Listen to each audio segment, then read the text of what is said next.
Bu gün imtahanlarda ən çox düşən mövzulardan biri olan ədədlərin kəsr hissəsinin tapılması mövzusunun çox sadə bir izahına baxacağıq. Ən çox iştirak edən suallar kök işarəsi suallarıdır və burada ilk növbədə belə bir sual düşərsə, yəni 7 üzərinə gəlsin kökdə 20, ilk növbədə kökün sərhədlərini təyin edirik. Məsələn, kökdə 20 ədədi 5-dən kiçikdir, 4-dən böyükdür. Çünki 5-in kvadratı 25, 4-ün kvadratı 16. Əgər kökün işarəsi müsbətdirsə, yəni kökün qarşısına baxırıq. Əgər üstəgəl işarəsi varsa, burada kiçik sərhəddi götürürük. Yəni 4-ü. Yazırıq. Kökdə 20 çıxılsın 4. Baxdıq, burada 7 iştirak eləmir heç bir halda. Əgər kök mənfi olarsa nə edirik? Yenə də qeyd elədiyimiz kimi, birinci kök hansı aralıqdadır onu təyin edirik. 5-dən kiçikdir, yenə də 4-dən böyükdür.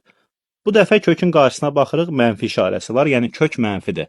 Onda böyük sərhəddi götürürük, yəni 5-i götürəcəyik burada. 5 çıxılsın kökdə 20. Birincidə olduğu kimi burada da 7 heç bir halda iştirak eləmir. Yəni 7 sizi çaşdırmasın. Bu qədərə sadə.